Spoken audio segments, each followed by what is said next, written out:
Hello people, hello words, and hello Philippines. It's me again guys. Ayan, shoutout sa lahat ng mga Pilipino sa buong daigdig at sa mga marites. But anyway guys, nakikita nyo yung nakikita ko. Siyempre, yan po sa loob ng Senado. At yan po ang mga senador. Bakit? Nako! Ang akala ko sa House of Representative ang nagkagulo, pati pala sa Senado. Ang ibig ko sabihin, sa Senate guys, mayroong nag-leak doon sa pinag-usapan ng mga senador sa executive session. Ang nag-leak, yung sinasabi na ibalik daw ang confidential fund ni BP Sara, tapos may bumuto na siyam na senador, which is hindi naman totoo. Agay. Ngayon, mayroon daw naglabas. Ang tanong, mga kababayan, sino kaya sa kanila ang naglabas niyan? So, ibig sabihin, may marites talaga sa loob ng Senado. Sino kaya ang marites dyan, guys?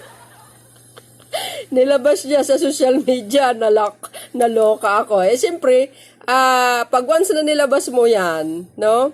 Nag-click yan, ma-spread sa social media, ay talagang putaktihin ng mga vloggers yan at ilalabas nila, no? So, dahil dyan, guys, hindi ba ako abogado, pero nanonood tayo at nakikinig.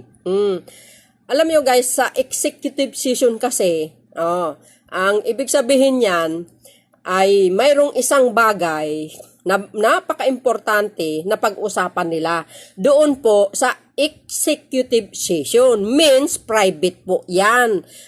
Importante na sila muna ang mag-uusap na hindi pwedeng ilabas sa social media. No? Now guys, pag lumabag ka sa rules ng Senate na without permission ng ibang senador, talagang mayroong punishment. Ika nga, pwede kang ma-expel dyan sa Senado or masuspindi ka. Kasi, ang executive session kasi, pag ang pinag-usapan yung private na napaka-importante, hindi mo pwede po ilabas yan kahit sino sa kanila. Unless, kung pinag-usapan nilang lahat, after the executive session, pwede po nilang ilalabas sa media. Yan, pwede nang i-spread sa social media. Yun po ang pagkakaintindi ko. Pero dahil may naglabas without permission, or lumabag sila sa rules ng Senate, ma-expel siya guys, or ano man ang punishment na ibibigay sa kanila, sa taong nag-spread ng news na yan. Nag-leak guys sa social media, kaya nagkaroon ng diskusyon ng mga senador ngayon kung sino po ang sa mga colleagues nila ang naglabas niyan. Nako, may marites dyan, mga bears yang. Nako po. So anyway guys, no? Tama naman po yung sinabi ni Senator Cayetano. Of course, silang lahat. Sabi ni Senator Estrada, kahit chismis man yan o anumang klase yan, wag ilabas. Lalong hindi totoo yung mga inilalabas. Yan ang mahirap, no? Fake news kaagad. Grabe kayo, ha? Mga marites kayo talaga, eh. So, but anyway, mga kababayan, mayroon akong babasahin dito, Yung babasahin ko. Kikita nyo, ito. Babasahin ko po sa inyo, sabi ng Remati Online, no? Sabi po dito guys, Senate proves versus Enfulic sa confidential fund or intelligent funds sisimulan ng ethics panel, sabi ni Senator Binay. Ang sabi dito, Manila, Philippines, itinakda ng Senate Ethics Committee ang investigasyon na information leak na hinggil sa napag-usapan ng ilang mambabatas na confidential funds sa ginanap na executive session nitong Lunes, November 6. Inihayag ito ni Senador Nancy Binay, chairman ng Senate Committee on Ethics, na inatasan ng plenaryo na mag-imbestiga na nabulgar na siyam na senador ang pumabor na ibalik ang 650 milyong confidential fund and intelligent funds ni Vice President Sara Duterte. Guys, nagkandagulo-gulo na dahil dyan sa confidential fund ni BP Sara mula sa House of Representative, nagkagulo nandahil dyan sa confidential fund na yan hanggang sa Senado. Ayan, nako, matindi pala ito si BP Sara. So, ganun pa man guys, sabi dito, diretso natin, okay? in order to gather additional information necessary to complete its review. The Committee on Ethics and Privilege will convene its members to conduct, approve on all matters relating to the conduct rights, privilege, safety, dignity, integrity, and reputation of the Senate and its members pursuant to the Rule X Section 13 and thus 16 ayon kay Binay nitong Huwebes. Nitong Martes, kinastigo ni Senator Jinggoy Estrada ang isang news report na nagpangalan sa siyam na senador, agoy, fake news, na pabor sa pagpabalik ng confidential funds ng OBP at Department of Education, which is DepEd, na kapwa pinamumunuan ni BP Sara Duterte. Duterte nakalagay, dapat may BP naman. Paggalang naman mga base. Ayon kay Estrada, lantarang paglabag sa Senate rules ang pagpalabas ng impormasyon na nakapag-usapan sa isang executive session. Yun, private dapat yan, wag ilabas. Unless kung mayroon silang permission na ilabas natin or napag-usapan nila lahat, okay, pwede natin na i-spread ito sa media para malaman ng taong bayan. Gets ba, guys? Tinukoy ni Binay ang rules of XLB. Yan. Ano bang Roman numerals ito, guys? Ayan, rules XLB 11 section 126 na rules of the Senate nagsasabing the executive session of the Senate shall be held always in closed doors. Yes, closed doors dapat yan. It means private muna. In such sessions, only the secretary, the sergeants at arms, and or such other person as may be authorized by the Senate to the session hall. Agay. The president as well as the senators and the official and employees of the Senate shall absolutely refrain from the divulging any of the confidential matter taken up by the Senate and all proceeding which might have taken place, binanggit pa ni Binay. Agay, the motion ni Senador Ronald Bator de la Rosa, inatasan ni Senate President Juan Miguel Zubiri ang Ethics Committee na imbestigahan ang nag-leak ng impormasyon hinggil sa kinaharap ng desisyon hinggil sa confidential funds sa 2024 national budget. Agay, hindi pa nagpalabas ng anumang pahayag ang committee habang nakabinbin ang pagkukumplito ng inisyal ng pagsusuri sa issue in order to comply with the rules XLBIB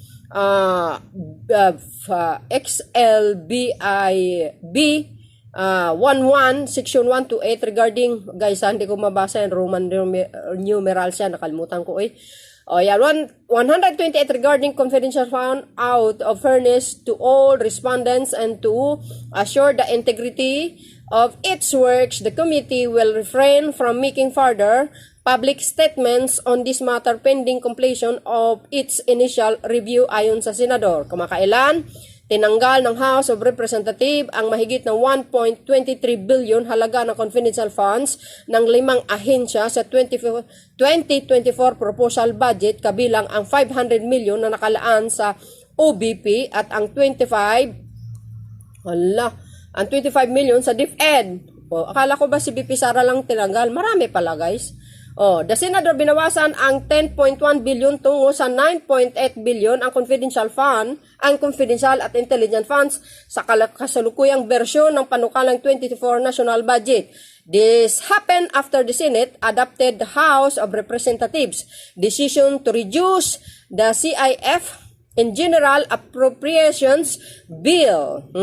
GAP, ayon kay Senador Sani Angara, chairman ng Senate Finance Committee. So yun mga kababayan, nagkanda gulo-gulo nang dahil dyan sa confidential fund. Agay. But anyway mga kababayan, para kompleto, Ricardo, panoorin nyo po ang pinag-usapan nila, ang discussion nila dyan sa Senate. But before that, don't forget to like, hit the button bell para lagi kayong update sa susunod kong mga upload videos at live. Bye, babos, God bless Philippines. Kaya wag kayong maniwala kaagad sa mga nagpapakalat ng fake news. Ang tanong, mga bes, sino kaya ang marites sa Senado?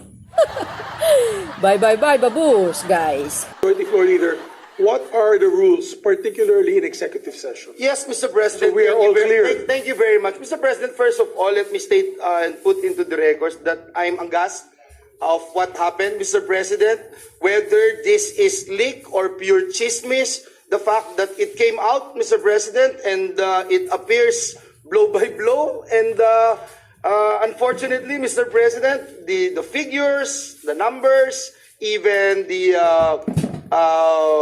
names that were mentioned were disoriented, Mr. President. I would just like to put into the record of this chamber, Mr. President, what our rules say about executive session. What's this? Rule on section 126 of our rules, Mr. President. Mr. President, section 129 of our rules, Mr. President, it states here, and I quote, any senator who violates the provisions contained in the preceding section may, by a 2/3 vote of all the senators, be expelled from the Senate.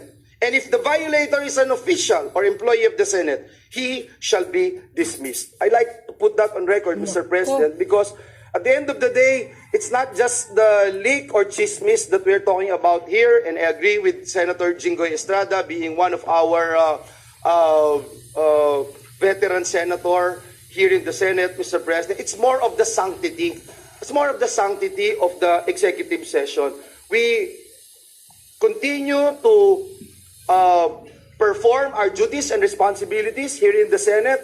During committee hearings of Senator Bato, he would call for executive session. Paano tayong pagtitiwalaan ng mga nasa executive? Paano tayong pagtitiwalaan ng taong bayan kung ang ating executive session ay nangyayari po yung mga ganitong pangyayari, Mr. President. And so again, Mr. President, let me May I add, Majority Floor Leader, Section 28, the preceding section, is very important. The President, as well as the senators and officials and employees of the Senate, shall absolutely refrain from divulging any of the confidential matters taken up by the Senate, and all proceedings which might have taken place in the Senate in connection with the said matters shall be likewise considered as strictly confidential until the Senate, by 2/3 vote of all its members, decides to lift the ban of secrecy. Thank So you, ganun Mr. katindi yung Very rules clear. natin. Very clear, Mr. President. Crystal clear, Mr. President. Mr. President, Senator Jinggoy is seeking the floor. Move that to be Yes, recognized. Senator Estrada. Thank you, Mr. President. I would like to associate myself with the comments made by the Majority Leader. Kahit chismis yan or gossip yan, walang problema sa akin yan. Ang problema, bakit o paano lumabas sa isang media outlet yung mga nag-transpire sa ating usapin Yun lang. kahapon. Nako. That is, for me, that is the most important thing. Thank you, Mr. President. Thank you very much. Senator, Seeking the maybe floor, we can Mr. give the Minority Floor Leader first if you don't mind, Senator. Yes, Mr. President. The Minority Leader, Mr. Thank you, President. Mr. President. Ako nga, ngayon ko lang po nabasa, disappointed nga ako sa report eh. Kasi, nasabi doon na against ako sa restoration ng CF ng Office of the Vice President. Tama yun, pero kulang. Kasi kahapon ako sinasabi ko, tanggalin din ang intelligence fund ng Office of the President. So kulang yung report, ipakidagdag sa report. Kasi the Office of the President is is a civilian office, not an armed agency, and not a uniformed agency. So kulang po, pakidagdag na lang. You're not violating the rules because you're divulging your own position. Yes. And Senator Lauren Legarda. Senator Lauren also is here. Mine, Mr. President, Nagkagulo if I na. may, with the permission of my colleagues, may I request that we discuss this in caucus now, because by saying what is true or untrue in the reported publication online, we are speaking about the executive session. And let me just remind the body of Section 129 of the Rules of the Senate. It is not even a matter of whether it's published online or hard copy. The mere